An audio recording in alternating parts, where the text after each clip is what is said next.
জয় মা কামাখ্যা, জয় মা তারা।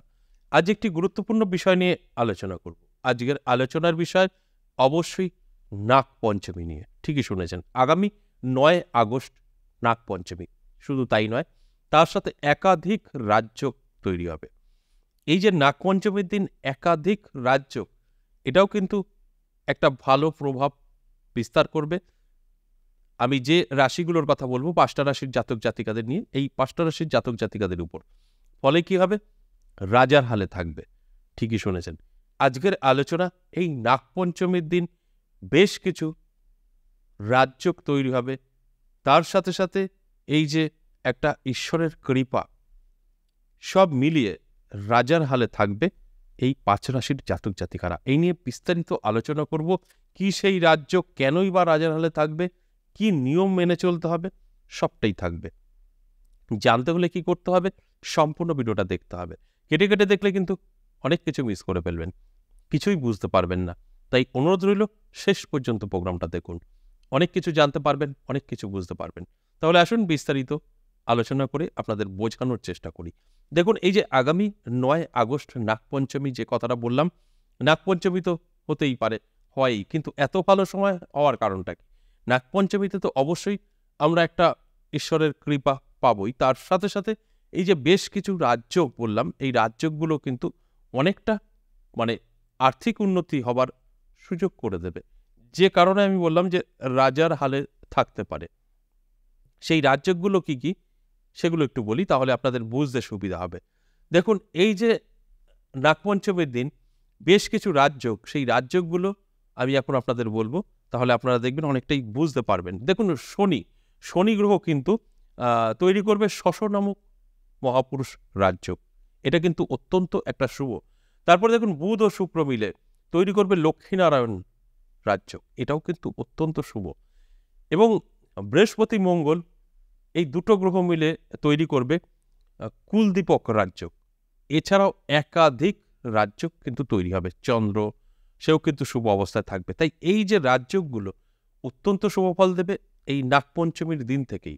অর্থাৎ এই দিন থেকে আমি যে ৫টা রাশিকে নিয়ে আলোচনা করছি, এই ৫টা রাশির জাতক জাতিকাদের জীবনে কিন্তু একটা বড় পরিবর্তন লক্ষ্য করা যাবে, যে কারণে রাজার হালে থাকবে বললাম। দেখুন, আপনার কি করতে হবে? প্রথমত আপনার কিছু নিয়ম মেনে চলতে হবে। এই নাগপঞ্চমীর দিন দুস্থ যারা, অর্থাৎ যারা প্রকৃতভাবে দারিদ্র বা খাওয়া ঠিকঠাক তাদের হয় না, আমি ভিখারিদের কথা বলছি না। ভিখারি যদি আপনি সঠিক চুজ না করতে পারেন, মানে সঠিক বেছে না ভিক্ষে দেন, তাহলে আপনি ভিখারি হয়ে যাবেন। ভিখারিকে ভিক্ষা দেওয়া কিন্তু খুব খারাপ ব্যাপার, কারণ ওই ভিখারি পয়সাটা নিয়ে কী করছে সেটাই কিন্তু আপনার উপরে একটা প্রভাব বিস্তার হবে। যেরকম অনেক সময় মনে হয় যে ভিখারিকে কিছু ভিক্ষে দিই, সেই ভিখারি যদি ভিক্ষাটা নিয়ে হোটেলে বারে চলে যায় বা মদ খায় বা খারাপ কাজে নষ্ট করে, তার তার ভাই মানে তার সম্পূর্ণ দায়িত্ব কিন্তু আপনার উপরে পড়বে, যে মানে আপনি তাকে হেল্প করলেন একটা খারাপ কাজ করার জন্য, আর সেই অশুভ প্রভাব আপনার উপরে পড়বে। তাই জেনে শুনে ভিক্ষা দেবেন। এগুলো অনেকেই জানে না। আমরা মনে করি কি কষ্টে আছে। এরকম বহুবার দেখা যায়, স্টেশনে দেখবেন বহু ভিখারি আছে, ভিক্ষা দেবেন, দেখবেন চলে যাবে, মদ খেতে চলে যাবে টাকাটা নিয়ে, বা একটা খারাপ নোংরা জায়গায় চলে যাবে। তার দায়ভার আপনার উপরে পড়বে। তাই ভিখারিকে ভিক্ষা দিলেই যে আপনি খুব ভালো পুণ্য করলেন তা নয়, আরও ক্ষতির মুখে পড়লেন। ভিক্ষা তাকেই দেবেন যার প্রয়োজন আছে, কিন্তু সেটা আপনি এই মুহূর্তে চিনতে পারবেন না, কারণ সবাই এখন ভিখারি সেজেই ভিক্ষা করে। যার কোটি টাকা আছে সেও ভিখারি, তার একটা বিজনেস। কিন্তু সেই জায়গায় দাঁড়িয়ে কি হবে? অরিজিনাল ভিখারিরা কিন্তু ভিক্ষে পায় না। আর আমি সেটাই বলছি, আপনি যদি বুঝতে পারেন, চিনতে পারেন যে এর সত্যি সত্যি এর দরকার, এরা খেতে পায় না ঠিকঠাক মতো, বস্ত্র নেই, তাদেরকে দান করবেন, আপনার সাধ্যমতো খাওয়াবেন এই দিন। তাহলে কি হবে? আপনার অনেক বাধা বিঘ্নগুলো কাটবে। অনেক সময় দেখা যায় আমাদের সময় ভালো থাকে, কিন্তু সেই সময়টা আমার জীবনে ভালো আসে না। তার কারণ কোনো না কোনো গ্রহ নক্ষত্র আমাদের টেনে ধরে রাখে। আর এই নিয়মগুলো যদি মেনে চলে, তাহলে সেই বাধা বিঘ্নগুলো কেটে যাবে। যে কারণে আপনাকে বলা হলো যে একদম যারা খেতে পায় না, গরিব, তাদেরকে আপনি কিছু খাওয়াতে পারেন বা কিছু দান করতে পারেন। আমি আবারও বলছি, সেটা বেছে নিয়ে করবেন। ভিখারিকে কখনোই দান বা খাওয়াতে যাবেন না। দেখা গেল ও আপনার থেকে ভালো খায়, বা আপনার পয়সাটা নিয়ে অন্য জায়গায় কাজে লাগিয়ে দেবে, তাহলে আপনার সেই ক্ষতিটা হবে। আর কি করবেন? এই দিন পুজো অর্চনা করবেন। সেটা যে পুজো করুন। অনেকেই মনসা ভালোবাসে না, তো দরকার নেই, শিব পুজো করুন বা কোনো মন্দিরে গিয়ে 10 মিনিট সময় দিয়ে আসুন। সেটা হতে পারে বাবা ভোলেনাথের, হতে পারে মা কালী, যে কোনো, বা মনসা মন্দির হয়তো খুবই ভালো হয়। এই দিনটি একটু ব্যস্ত থাকুন আপনার ধর্মীয় ব্যাপারে কোনো মন্দির যান বা পুজো অর্চনা করুন। যারা পুজো খুব ভালোবাসেন তাদের তো দারুণ সময়, একটু পুজো করুন না, কি আছে? ঠিক এগুলো করলে কি হবে, আপনার বাধা বিঘ্নগুলো কাটবে, গ্রহ দোষগুলো একটু খণ্ডাবে। তারপরে কি হবে, আপনার একটা সুন্দর পথ খুঁজে পাবেন, যে পথে হাঁটলে আপনি আপনার লক্ষ্যে পৌঁছাতে পারবেন। এবার আসুন এক এক করে সেই রাশিগুলোর কথা বলি, যে 5টা রাশিকে নিয়ে মূলত আজকের আলোচনা। প্রথমেই আমি ধনু রাশির কথা বলবো। আপনার যদি ধনু রাশি হয়, তাহলে কিন্তু এই যে 9 তারিখ থেকেই আপনার ভাগ্যের পরিবর্তন খুলতে শুরু করবে। আপনার ভাগ্যের পরিবর্তন আপনি নিজেই উপলব্ধি করবেন। সমস্ত দিক থেকে দেখবেন সুযোগ, সুবিধা, যোগাযোগ সব আপনার কাছে এসে ধরা দেবে। যে কারণে আমি এই আলোচনা করছি আপনার অ্যালার্ট করার জন্য। যদি অ্যালার্ট থাকতে পারেন, অবশ্যই জীবনে পরিবর্তন পাবেন। আর অ্যালার্ট না হলে কিছু করার নেই। তাই অ্যালার্ট থাকুন সম্পূর্ণ, যে আপনার জীবনের পরিবর্তন সেটাকে লুপে নিন। দেখবেন আপনি জীবনে অনেক কিছু পেতে পারেন।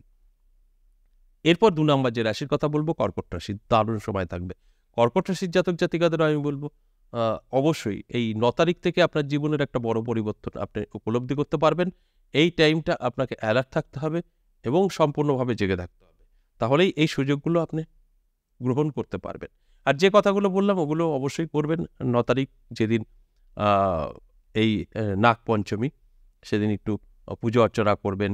গরিবদের, যারা প্রকৃতভাবে গরিব, তাদেরকে খাওয়াবেন। এগুলো করলে আপনার বাধা বিঘ্নগুলো কেটে যাবে। তাই অবশ্যই এই সমস্তটাই যা বলা হলো, এগুলো একটু ফলো করার চেষ্টা করুন, একটু করার চেষ্টা করুন। দেখবেন আমার প্রত্যেকটা কথা আপনার জীবনের সাথে মিলিয়ে নিতে পারবেন। আর যদি মনে হয় না আমার রাশি আছে, আমি কিছুই করব না, যা হবে হবে, তাহলে কিন্তু পিছিয়ে থাকবেন।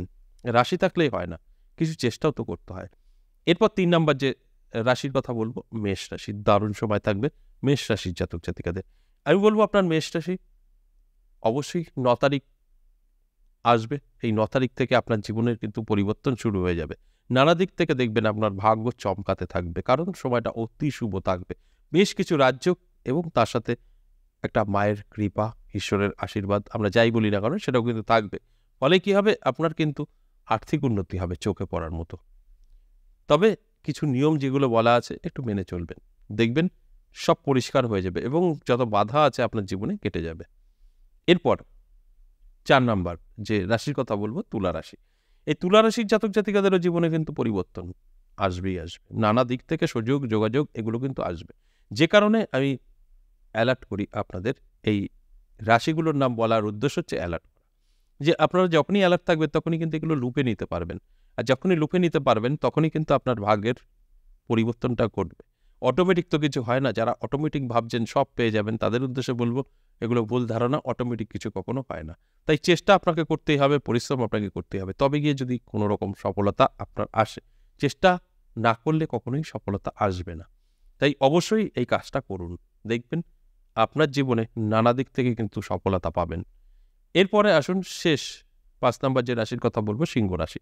দারুণ সময় থাকবে সিংহ রাশির জাতক জাতিকাদের। তাই সিংহ রাশির জাতক জাতিকাদের উদ্দেশ্যে আমি একটা কথাই বলব, যে আপনি কিন্তু অবশ্যই চোখ কান খোলা রাখুন। আর যে কথাগুলো বলা আছে সেগুলো করার চেষ্টা করুন। অর্থাৎ এই দিন পুজো অর্চনা করুন এবং আ যারা প্রকৃতভাবে খেতে পায় না, গরিব, তাদেরকে অবশ্যই আপনার সাধ্যমতো কিছু খাওয়ার ব্যবস্থা করে দিন। তাহলে কি হবে, আপনার বাধা বিঘ্নগুলো কিন্তু কাটবে। কারণ দুর্দান্ত সময়। এই সময়গুলো যদি আপনারা নষ্ট করে ফেলেন, পাবেন না। এটা রোজ আসবে না। মাঝে মধ্যে আমাদের জীবনে কিন্তু কিছু, কিছু ভালো সময় আসে নিজেদেরকে বদলানোর জন্য।